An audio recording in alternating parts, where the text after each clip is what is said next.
मध्य प्रदेश के शाजापुर जिले से बेहद हैरान कर देने वाला मामला सामने आया। यहां एक मंदिर में नमाज अदा करने के बाद बवाल मच गया। आरोप है कि राम मंदिर परिसर में 3 मुस्लिम शख्स घुस गए।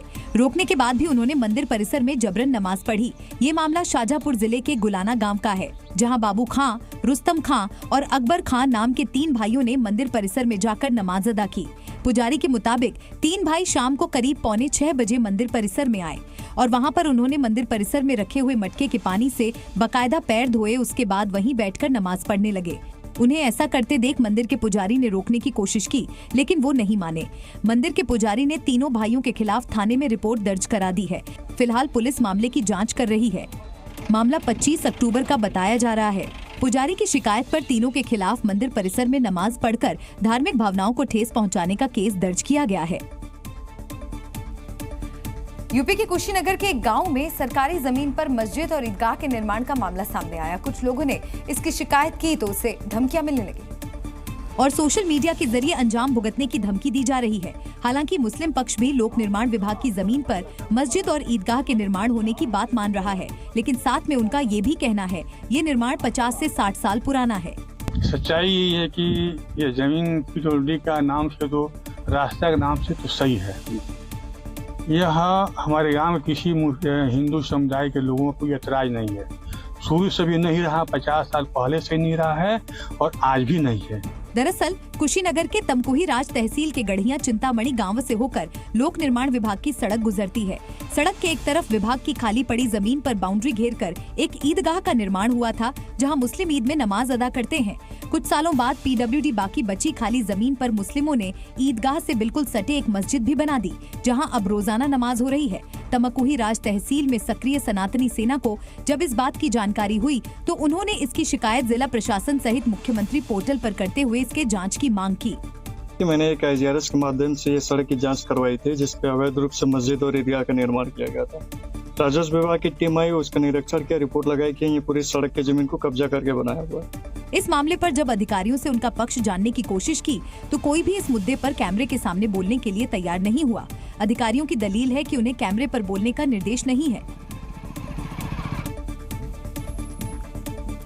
बढ़ते आगे अगली खबर का रुख करेंगे। देश भर में वक्फ बोर्ड समय समय पर जमीनों पर अपना दावा ठोकता आया है। ऐसा ही एक मामला अब कर्नाटक के विजयपुर जिले में सामने आया। इस जिले के होनवाड़ के ग्रामीणों का कहना है कि वक्फ बोर्ड उनकी करीब 1200 एकड़ जमीन को अपना बताकर उनसे छीनने की कोशिश कर रहा है। कुछ किसानों को नोटिस जारी कर उनकी जमीन को वक्फ में शामिल भी कर दिया गया। इससे परेशान किसान विरोध के लिए आगे आए हैं। आरोप है कि विजयपुर जिले में 7 और 8 अक्टूबर को कर्नाटक सरकार के मंत्री जमीर अहमद खान ने अधिकारियों की बैठक की थी। जिला पंचायत सभागार में वक्फ संपत्ति प्रगति की समीक्षा बैठक कर जिले में वक्फ संपत्ति को चिन्हित करने के निर्देश दिए। इसके लिए 45 दिन की समय सीमा दी गई थी। इसी के तहत जिले के अधिकांश हिस्सों में किसानों को तहसीलदारों से नोटिस भेजा गया। कुछ किसानों को नोटिस में उनकी जमीन को वक्फ संपत्ति के रूप में दर्ज किया गया है। इससे वर्षों से जमीन पर खेती करते आए किसान हैरान हैं। तहसीलदारों ने किसानों से उनके पास उपलब्ध सभी दस्तावेज देने का निर्देश दिया। वहीं इस मामले में भारतीय जनता पार्टी ने कर्नाटक की कांग्रेस सरकार पर गंभीर आरोप लगाया। कर्नाटक बीजेपी अध्यक्ष विजेंद्र ने कहा कि वक्फ कानून के नाम पर किसानों की जमीन हड़पने की साजिश हो रही है। वहीं हुवी निप्परगी में 13 मुस्लिम किसानों को भी नोटिस जारी किया गया है, जहां 110 एकड़ मुस्लिम समुदाय की जमीन को वक्फ के रूप में दर्ज किया गया है, जिससे किसान तनाव में है। भगवान राम की नगरी अयोध्या रोशनी से जगमगा रही है। लाइटों से राम के धाम की ऐसी भव्य सजावट की गई है कि मानो धरती पर स्वर्ग उतर आया है। रामायण की चौपाई के साथ जब ये लाइटें अटखेलियां करती हैं तो हर कोई मंत्रमुग्ध हो जाता है। रंग बिरंगी लेजर लाइटें जब सरयू के तट पर अपनी छटा बिखेरती हैं तो खूबसूरती को चार चांद लगाती हैं। रामनगरी में दीपोत्सव की भव्य तैयारी चल रही है। आकर्षक लाइटों से अयोध्या धाम को सजाया जा रहा है। सरयू के पावन घाट और मंदिर भगवा लाइटों में राममय हो रहे हैं। धर्मपथ और रामपथ 3D लाइटों से जगमगा रहे हैं। ये नजारा बेहद भव्य, अद्भुत और खूबसूरत है और इस अद्भुत सजावट को देखने के लिए दूर दराज से भक्त अयोध्या आ रहे हैं।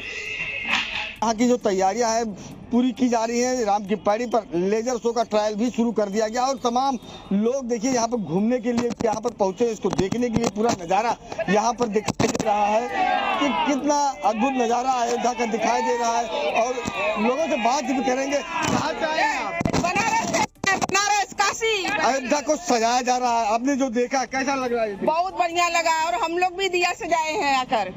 यहाँ पर पूरी तरह बहुत भव्य लग रहा है। भव्य लेजर लाइटों के अलावा इस बार अयोध्या में 28 लाख दियों को जलाने का विश्व रिकॉर्ड भी बनाने की तैयारी है। इसके लिए तैयारियां अपने अंतिम चरण में हैं। इस दिवाली सरयू के घाटों पर 1100 लोग एक साथ आरती भी करेंगे। राम मंदिर में रामलला की प्राण प्रतिष्ठा के बाद ये पहली दिवाली है और इसीलिए इस बार अयोध्या की दिवाली बेहद भव्य और दिव्य होगी। इस बार अयोध्या में दीपोत्सव बेहद खास होने वाला है। योगी सरकार ने अयोध्या में दीपोत्सव के लिए विशेष तैयारियां की हैं। दीपोत्सव में लेजर शो और संगीत की धुन पर जमकर आतिशबाजी भी होगी। दियों को जलाने का विश्व रिकॉर्ड बनेगा। सीएम योगी के नेतृत्व में 8वां दीपोत्सव बेहद भव्य होने जा रहा है। आइए इसकी कुछ खास बातें आपको बताते हैं। 30 अक्टूबर को भव्य दीपोत्सव का आयोजन होगा। इस कार्यक्रम में 28 लाख दीपों की रोशनी होगी। दीपोत्सव का नजारा 5 किलोमीटर दूर से दिखाई देगा। राम की पैड़ी पर भव्य ग्रीन आतिशबाजी शो होगा। आसमान में 600 फीट ऊपर तक होगी आतिशबाजी।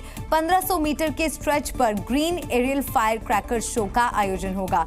पुराने सरयू पुल पर आतिशबाजी, लेजर शो, फ्लेम शो आयोजित होंगे। संगीत के संगम से भव्य कार्यक्रम प्रस्तुत किया जाएगा। इस शो को संगीत की धुन पर तैयार किया गया है। करीब 1500 मीटर लंबे क्षेत्र में फैले इस शो की अवधि लगभग 10 मिनट होगी। भव्यता को बढ़ाने के लिए 30 से अधिक प्रशिक्षित पेशेवरों की टीम दिन रात कड़ी मेहनत कर रही है।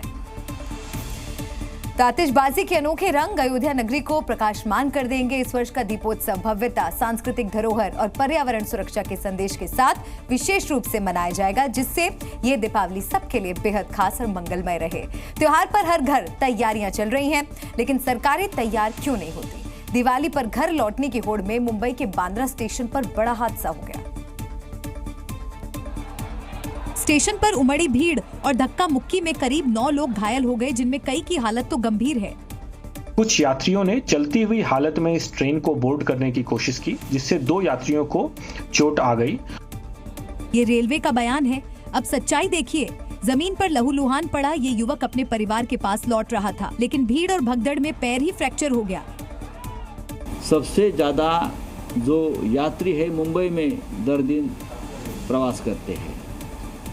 अब देखिए क्या हालत है। बुलेट ट्रेन की बात करते हो, मेट्रो की बात करते हो, हमारे जो है गडकरी साहब, नितिन गडकरी, हवा में बस चलाने की बात करते हैं, लेकिन जमीन की हकीकत क्या है आपने देखा होगा। आज बांद्रा में क्या हो गया।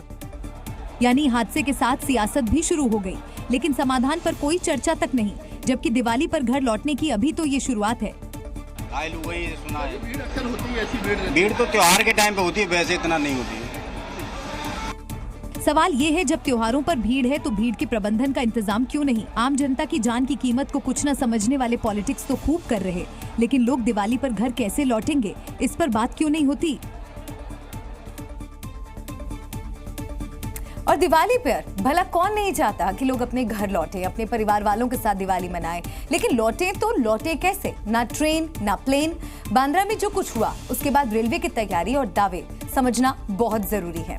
रेलवे का दावा है कि इस बार दिवाली और छठ पूजा के चलते करीब 7000 स्पेशल ट्रेन चलाई जा रही हैं, लेकिन सच्चाई ये है कि 24 घंटे स्टेशन पर बिताने के बाद भी मजदूरों को ट्रेन नहीं मिल पा रही है। रेलवे ने दावा किया नई ट्रेनों के अलावा रूटीन ट्रेनों में 12,500 अतिरिक्त कोच जोड़े गए, यानी क्षमता बढ़ा दी गई। पर सच्चाई ये है कि ट्रेन के लिए मारामारी में मुंबई के बांद्रा स्टेशन पर भगदड़ मची और 9 लोग घायल हो गए। रेलवे का दावा है कि 2023 की दिवाली से इस बार 60% ज्यादा ट्रेन चलाई गई है, लेकिन सूरत के उधना स्टेशन पर 35,000 लोगों की भीड़ रेलवे के दावों की हवा निकाल रही है। मध्य रेलवे यानी प्रयागराज जोन का अपना दावा है कि दिवाली पर उन्होंने 28 स्पेशल ट्रेन चलाई हैं, लेकिन सवाल ये है कि अगर इतनी अतिरिक्त ट्रेनें चल रही हैं, फिर भी भीड़ के चलते लोगों की ट्रेन क्यों छूट रही है? ये तो सिर्फ ट्रेनों का हाल था, क्योंकि लंबे सफर में मजदूरों के साथ ही ट्रेन ही है। अब जरा हवाई सफर का हाल भी देख लीजिए। जिन्हें लगता है कि वो उड़कर घर पहुंच जाएंगे, उनको भी हम ये जानकारी दे दें कि दिवाली के चलते फ्लाइट बुकिंग 85% से अधिक बढ़ गई है, यानी लगभग दोगुने के आसपास फ्लाइट बुकिंग हो रही है। जाहिर सी बात है, बुकिंग बढ़ी तो किराया भी बढ़ेगा। तो मौजूदा हाल ये है कि किराया 4 गुना बढ़ चुका है, यानी जहां 10,000 का टिकट था वो 40,000 का हो गया है। लेकिन किराया बढ़ने के बावजूद पटना और जयपुर जैसे शहरों के लिए बुक की जाने वाली फ्लाइट की संख्या में करीब 300% का उछाल देखा गया है। तो अगर अब आप सोच रहे हैं कि ट्रेन नहीं, प्लेन नहीं तो बस से चले जाएंगे, तो बसों की सच्चाई भी जान लीजिए। पहली बात तो मुंबई से पटना जाना हो, यानी इतनी लंबी दूरी का सफर रोडवेज बसों से अगर आपको करना हो तो आपको बेहद मुश्किलें आएंगी और ये करना संभव भी नहीं है। दूसरी बात, जो इंटरेस्ट बसें चलती हैं, इंटरस्टेट बसें चलती हैं, उनकी अग्नि परीक्षा का वक्त अभी आया नहीं है। दरअसल अगर बात की जाए तो 500 किलोमीटर दूर रहने वाले लोग 29 अक्टूबर तक घर निकलना शुरू करेंगे और तब बसों पर बोझ बढ़ेगा। साथ में यह भी पता चलेगा कि परिवहन विभाग त्योहार को लेकर कितना तैयार है। कुल मिलाकर इस दिवाली घर पहुंचना थोड़ा मुश्किल ही लग रहा है। Zee News।